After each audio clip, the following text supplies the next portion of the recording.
मेरे प्यारे छात्र छात्राओं, स्वागत है आप सभी का आपके अपने YouTube चैनल ऑनलाइन आईटीआई मंत्रा में। जैसा कि आप सभी को पता है कि हमने इंजीनियरिंग ड्राइंग की एक 100 मोस्ट इंपोर्टेंट क्वेश्चनों की सीरीज शुरू की थी और उस सीरीज की आज ये लास्ट वीडियो है, 5वीं वीडियो है। तो इस सीरीज कंप्लीट करके आज मुझे बहुत खुशी हो रही है। जो पहले वाली 4 वीडियो है उसमें आप लोगों का बहुत प्यार मिला, कमेंट मिला और बहुत सारे बच्चे तो बहुत रेगुलर थे, सिंसियर थे। उनके कमेंट मुझे हर वीडियो में मिलते थे, तो उनके साथ मेरा पर्सनली लगाव भी हो चुका है।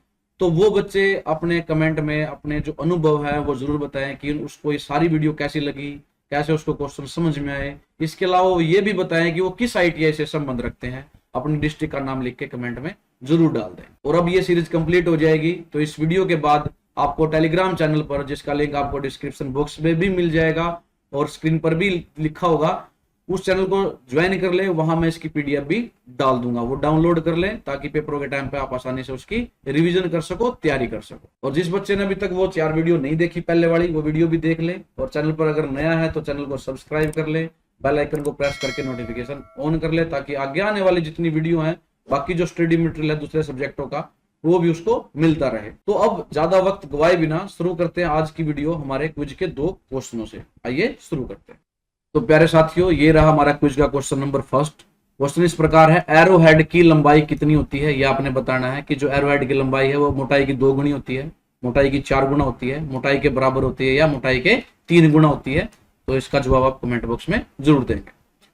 क्विज का क्वेश्चन नंबर 2 है, थर्ड एंगल प्रोजेक्शन में वस्तु यानी कि ऑब्जेक्ट कौन से क्वाड्रेंट में रखे जाते हैं? कौन से क्वाड्रेंट में रखा जाता है ये आपने बताना है। First quadrant, second quadrant, third quadrant या फोर्थ क्वाड्रेंट। तो इन दोनों क्विज के जवाब आपने कमेंट बॉक्स में जरूर देने हैं।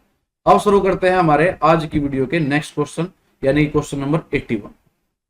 क्वेश्चन है, ऑर्थोग्राफिक प्रोजेक्शन में वस्तु को एचपी के नीचे व वीपी के पीछे रखा गया है, तो बताइए कौन सा क्वाड्रेंट है। तो पिछली वीडियो में आपने देखा था कि हमें क्वाड्रेंट की पोजीशन बतानी होती थी, लेकिन यहाँ पर पहले पोजीशन दी है और आपको क्वाड्रेंट बताना है वो कौन सा है। तो पहले समझ लेते हैं, ये सारे हमारे क्वाड्रेंट है। ये फर्स्ट क्वाड्रेंट है, ये हमारा सेकंड क्वाड्रेंट है, और ये हमारा थर्ड क्वाड्रेंट है, और ये हमारा फोर्थ क्वाड्रेंट है। इस लाइन को हम बोलते हैं एचपी यानी कि हॉरिजॉन्टल प्लेन, और इसको बोलते हैं वीपी यानी कि वर्टिकल प्लेन। तो जो प्रोजेक्शन की वस्तु में स्थिति क्या बताएगी? एचपी के नीचे, ये हमारी एचपी है, इसके नीचे बताया गया है, तो नीचे हमारा ये होगा, ये इसको नीचे बोलेंगे, यहां भी नीचे ही होगा ये। और वीपी के पीछे, और ये हमारी वीपी है, तो वीपी के पीछे मतलब ये। तो ये यहां पर है वस्तु हमारी। तो ये कौन सा क्वाड्रेंट है? Third quadrant. तो इस क्वेश्चन का आंसर क्या हो जाएगा? हमारा थर्ड क्वाड्रेंट, सी हमारा आंसर है। तो इसी प्रकार हम किसी भी क्वाड्रेंट की पोजीशन पता कर सकते हैं। जैसे फर्स्ट क्वाड्रेंट की पोजीशन करें तो हम एचपी के क्या है? ऊपर है, वीपी के सामने है। इसी प्रकार सेकंड क्वाड्रेंट क्या है? एचपी के ऊपर है, वीपी के क्या है? पीछे है। तो इसी प्रकार हम किसी भी क्वाड्रेंट की पोजीशन पता कर सकते हैं, और क्वेश्चन में कोई भी पोजीशन पूछी जा सकती है। उल्टा भी पूछ सकता है, इस क्वेश्चन को ऐसे पूछ लेगा कि हमारी जो फोर्थ क्वाड्रेंट उसकी पोजीशन बताओ, तो ऑप्शन में आपको मिलेगा एचपी के क्या है? ये नीचे है, और वीपी के क्या है? सामने है। तो ऐसे भी पूछ सकता है। तो वेरी वेरी इंपॉर्टेंट क्वेश्चन है, इसको सभी याद करें। नेक्स्ट क्वेश्चन हमारा 82, ऑर्थोग्राफिक प्रोजेक्शन में फ्रंट व्यू कौन से प्लेन पर बनता है? आपने ये बताना है। ऑप्शन है हॉरिजॉन्टल प्लेन यानी कि एचपी, वर्टिकल प्लेन यानी कि वीपी, रेफरेंस प्लेन, या डी ऑप्शन है कोई भी। तो ऑर्थोग्राफिक प्रोजेक्शन में प्रोजेक्शन हमारे फर्स्ट एंगल प्रोजेक्शन में बनते हैं या थर्ड एंगल प्रोजेक्शन में बनते हैं। तो इसमें बताया गया फ्रंट व्यू। मान लिया हमारा ऑब्जेक्ट है, यहां रखा गया, फ्रंट व्यू कहां से आएगा? यहां सामने से देखोगे तो ये फ्रंट व्यू बनेगा। ये आपका एचपी है, ये आपका वीपी है। तो जो फ्रंट व्यू की परछाई है वो कहां दिखेगी? इस वीपी के ऊपर दिखेगी। कहां दिखेगी? यहां पर दिखेगी। तो जो फ्रंट व्यू है ऑर्थोग्राफिक प्रोजेक्शन में, वो हमेशा कहां बनता है? वीपी के ऊपर बनता है, वर्टिकल प्लेन के ऊपर बनता है। यही क्वेश्चन का आंसर है हमारा। तो वर्टिकल प्लेन बी हमारे क्वेश्चन का आंसर हो जाएगा। अगर पूछा जाता टॉप व्यू, टॉप व्यू कहां से देखते हो? ऊपर से देखते हो, तो टॉप व्यू कहां बनता है? हमेशा एचपी के ऊपर बनता है। क्वेश्चन को ऐसे भी पूछा जा सकता है। तो दोनों तरीके से आपको याद होना चाहिए। नेक्स्ट है question number 83, first angle projection में वस्तु यानी कि ऑब्जेक्ट का टॉप व्यू कहां बनता है? ऑप्शन आपके पास है फ्रंट व्यू के दाएं, फ्रंट व्यू के बाएं, फ्रंट व्यू के बिल्कुल नीचे, या फ्रंट व्यू के बिल्कुल ऊपर। तो याद रखना, जो फर्स्ट एंगल प्रोजेक्शन है उसमें जो आपका फ्रंट व्यू है वो बनता है इस रेफरेंस लाइन के ऊपर बनता है, और जो टॉप व्यू है वो बिल्कुल इसके नीचे बनता है। यहां पर बनेगा इसका टॉप व्यू, इसको बोलते हैं फ्रंट व्यू। और जो नीचे बनता है इसको क्या बोलते हैं? टॉप व्यू बनता है। और ये एग्जैक्टली इसके नीचे बनता है, बिल्कुल नीचे बनता है, इधर उधर नहीं बना सकते आप टॉप व्यू। तो यही क्वेश्चन पूछा गया है। तो ऑप्शन में देख लेते हैं, ये रहा हमारा सी ऑप्शन में, फ्रंट व्यू के बिल्कुल नीचे। तो इस क्वेश्चन का आंसर क्या हो जाएगा, सी हो जाएगा। तो अगर यही बात थर्ड एंगल प्रोजेक्शन के लिए पूछी जाती है, जैसे फर्स्ट एंगल के लिए पूछी गई है, यहाँ पर थर्ड एंगल लिखा होता तो उल्टा हो जाता, जो हमारा फ्रंट व्यू है वो बनता हमारा नीचे, और जो टॉप व्यू है इसके बिल्कुल कहां बनता है, ऊपर बनता है। टॉप व्यू उल्टा हो जाता है। तो क्वेश्चन को ऐसे भी पूछ सकता है। नेक्स्ट है question number 84, third angle projection में ऑब्जेक्ट का टॉप व्यू कहां बनता है, ये पूछ भी लिया इसी क्वेश्चन में, अभी हमने बात भी करी थी। Top view third angle projection में क्या करता है, फ्रंट व्यू बनता है हमारा नीचे, ये है फ्रंट व्यू, और टॉप व्यू बनता है बिल्कुल इसके ऊपर। अभी समझाया था मैंने आपको। तो ये है हमारा टॉप व्यू। ऑप्शन में देख लेते हैं, फ्रंट व्यू के दाएं नहीं, फ्रंट व्यू के बाएं बिल्कुल भी नहीं, फ्रंट व्यू के बिल्कुल नीचे नहीं, फ्रंट व्यू के बिल्कुल ऊपर। तो इस क्वेश्चन का आंसर क्या हो जाएगा, हमारा डी हो जाएगा। नेक्स्ट क्वेश्चन है 85, थर्ड एंगल प्रोजेक्शन में वस्तु का दाएं साइड व्यू यानी कि राइट साइड व्यू कहां बनता है। तो अभी हमने टॉप व्यू फ्रंट व्यू की बात करी थी, अब करते हैं राइट साइड व्यू और लेफ्ट साइड की व्यू। अगर ये हमारा यहां बना हुआ है फ्रंट व्यू, तो जो हमारा राइट साइड व्यू है थर्ड एंगल प्रोजेक्शन में, वो राइट में ही बनता है, राइट साइड व्यू, और जो लेफ्ट साइड व्यू है वो लेफ्ट में ही बनता है, इसके लेफ्ट साइड व्यू। तो राइट साइड व्यू पूछा गया है तो कहां बनेगा, राइट साइड में ही बनेगा, किसके, फ्रंट व्यू के। देख लेते हैं, ये रहा ऑप्शन में, फ्रंट व्यू के दाएं यानी कि राइट साइड में ही, ये क्वेश्चन का आंसर हो जाएगा। आपने याद रखना है, थर्ड एंगल प्रोजेक्शन में राइट साइड व्यू राइट में ही बनता है, लेफ्ट साइड व्यू लेफ्ट में ही बनता है। लेकिन अगर क्वेश्चन में पूछा जाए फर्स्ट एंगल प्रोजेक्शन में, तो उल्टे बनते हैं, राइट साइड व्यू लेफ्ट में बनेगा, लेफ्ट साइड व्यू राइट में बनेगा। तो ये भी आपने याद रखना है। नेक्स्ट क्वेश्चन हमारा 86, एक आइसोमेट्रिक ब्लॉक में कुल कितनी सतह होती है, सरफेस होते हैं। ये हमारा एक आइसोमेट्रिक ब्लॉक है, चित्र आपको समझाने के लिए दे रखा है, क्वेश्चन में आपको नहीं मिलेगा। तो आपने बताना सतह कितनी है। ऑप्शन आपके पास है 2, 3, 4 या 6। तो सतह देखो कितनी है हमारी, कितनी होंगी, 6 होंगी। कितनी होंगी, 6। इस क्वेश्चन का आंसर क्या है, डी है। समझ लेते हैं कैसे। देखो, एक तो ये टॉप सरफेस है, एक इसके बिल्कुल नीचे यहाँ बॉटम सरफेस है। तो टॉप बॉटम दो तो ये हो जाएंगे हमारे। फिर हमारा ये जो ब्लू दिखाई दे रहा है सामने से ब्लू, तो इसको बोलेंगे हम फ्रंट सरफेस। एक हमारा पीछे से दिखेगा बैक सरफेस, तो ये कितने हो जाएंगे, 4। फिर हमारा यहां से ये जो ग्रीन है ये हमारा राइट साइड है इधर से, और एक पीछे से दिखेगी लेफ्ट। तो कितने सरफेस हो गए हमारे, 1, 2, 3, 4, 5, 6। तो टोटल कितने सरफेस होते हैं हमारे ऐसे आइसोमेट्रिक ब्लॉक में, 6 होते हैं, और 6 ही हमारे व्यू बनाए जा सकते हैं। नेक्स्ट क्वेश्चन हमारा 87, निम्न व्यू में से किसमें ड्राइंग का सही आकार और रूप का पता चलता है या बनता है। यानी आपने बताना है, अलग अलग हमारे पास view, isometric view, oblique view, orthographic view, perspective view. आपने बताना है इनमें से किस व्यू में उस ऑब्जेक्ट की एग्जैक्ट शेप और साइज पता लगती है। तो जो एग्जैक्ट सही जो रूप और आकार, एग्जैक्ट शेप और साइज पता लगती है, वो लगती है हमारी ऑर्थोग्राफिक प्रोजेक्शन में, ऑर्थोग्राफिक व्यू में। तो इस क्वेश्चन का आंसर क्या हो जाएगा हमारा, सी हो जाएगा। वेरी वेरी इंपॉर्टेंट क्वेश्चन है, याद रखना।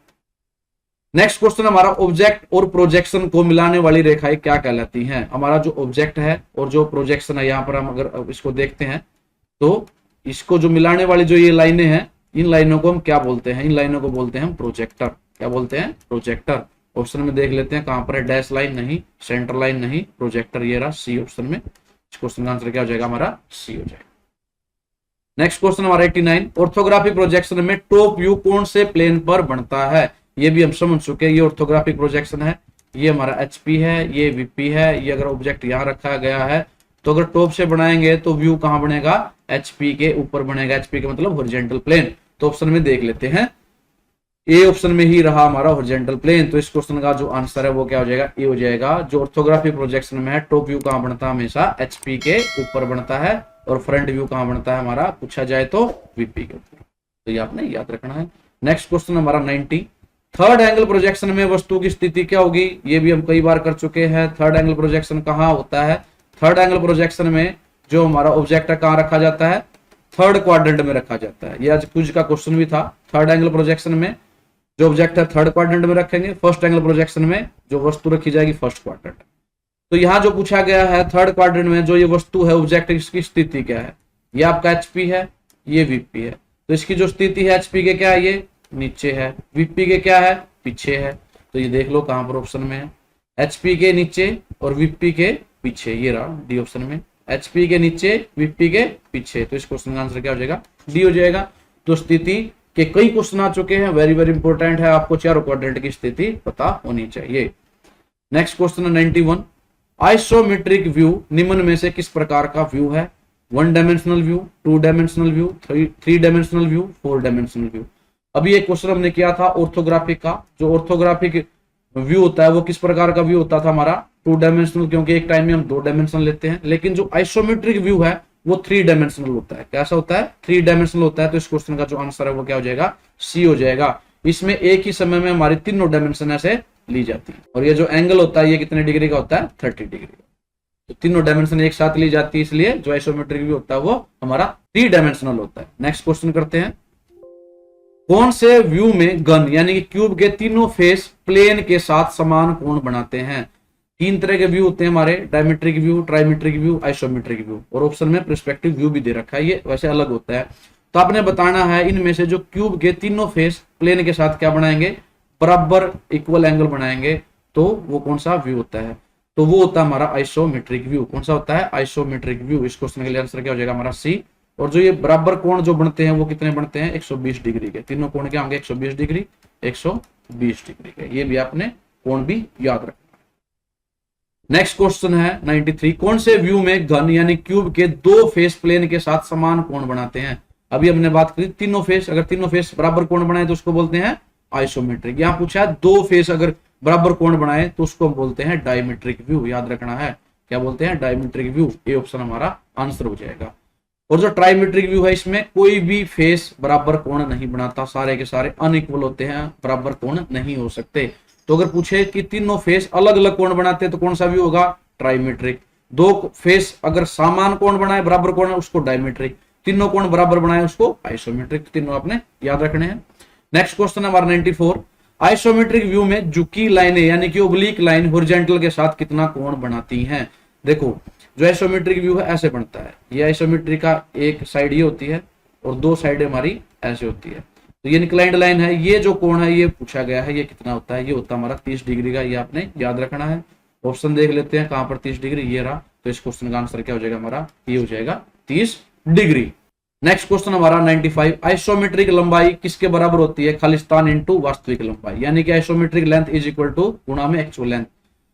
अभी हमने क्वेश्चन किया था कि किस में हमें ऑब्जेक्ट का सही रूप और आकार पता लगता है। जो एग्जैक्ट शेप और साइज है वो पता लगती है हमें ऑर्थोग्राफिक में। इसके अलावा जितने व्यू होते हैं उसमें हम जो लेंथ है वो कम या ज्यादा लेते हैं। तो आइसोमेट्रिक में पूछा गया आइसोमेट्रिक लंबाई कितनी होती है।